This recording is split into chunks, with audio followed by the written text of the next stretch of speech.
Chris Hogan here. I've spent so much time on the road and talked with a lot of people, and the millionaire success stories that I run into might surprise you. Whether I'm at an event or talking on my podcast, one thing has become clear. Most people have no idea what a self-made millionaire really looks like. You're gonna get a glimpse into the life of a self-made millionaire. These folks are hard at work. You don't want to miss it, people. This is Millionaire.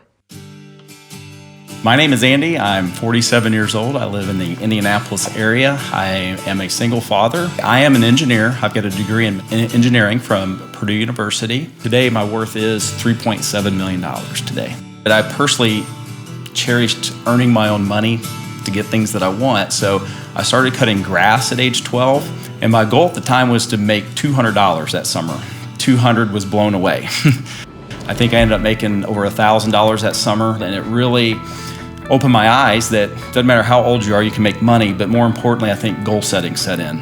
In my teens, my dad took over the family business, and he is an aggressive, risk-taking guy. When you run a business, you can't have a gambler's mentality. And long story short, through the early 80s, the family business went away. And it wasn't devastating because it definitely was a character builder to go from having something to honestly just living in an apartment, you know? At 19 years old, I had a person ask me to write down my goals. And one of those was I actually wrote down the age I wanted to become a millionaire. When you set a goal and you write it down, it stays in your mind. I remember that piece of paper. It was a little, probably 6x4 yellow piece of paper. I wrote down those life goals at 19, and writing those things down were very powerful. In the first couple years out of college, I just enjoyed making 30 grand a year, which was a tremendous amount of money when you come out of college and we're broke for so many years. I am where I am not because I made the money, because I don't consider that I make a lot of money. It's just I've invested over a long period of time, and I'm always looking for opportunities. When I first started getting money motivated in my 20s, you know, I was buying into I want a nice car and a big house and a boat. But as I matured in this journey, it was more about the freedom. I just wanted financial stability and peace of mind, and not have to go through the stress of what we went through when everything went away.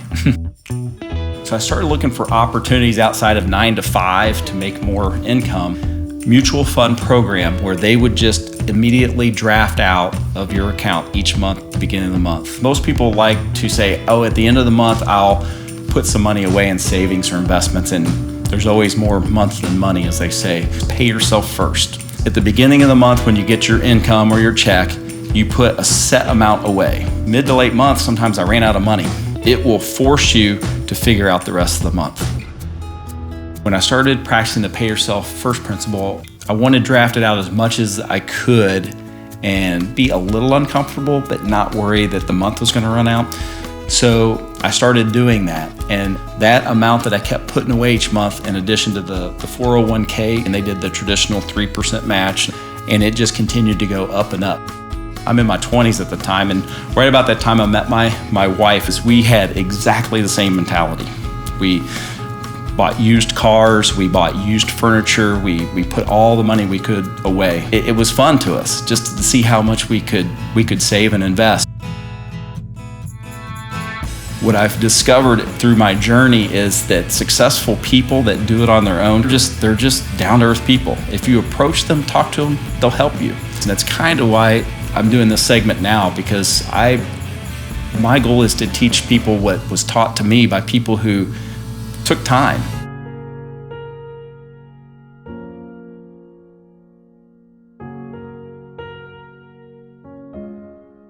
I started reading books about real estate investing.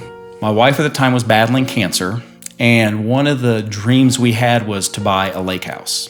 Didn't have to be big and fancy. The more rustic and cabiny it is, the better. I thought, well, if I'm ever gonna do this, now's the time. So I ended up buying a lake house that was a blessing. I can't explain it any other way.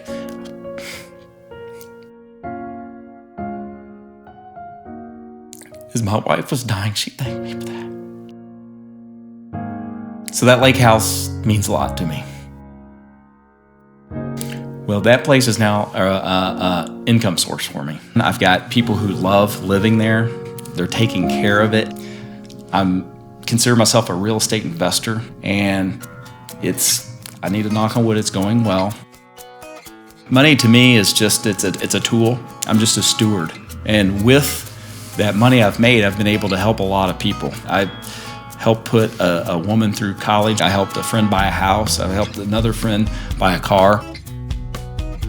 Personally, I have an affinity for music royalties because I play music, I love music. So I've actually put a company together of like-minded investors, and we are looking to buy music royalty packages. It's music and investing combined. It's almost like surreal, to be honest with you.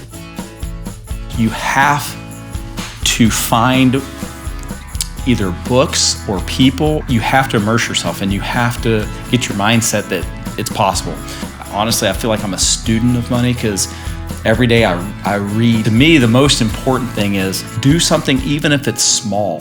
What I did when I was probably 25 or 26, when I learned pay yourself first principle, I just went on the internet and found a company that offers mutual funds. You can just get an index mutual fund, or there's a lot of other good ones. Even if it's $50 a month, just start. Just set it up, and it's so easy with today's transaction. They just pull $50 out each month, and from there it can grow.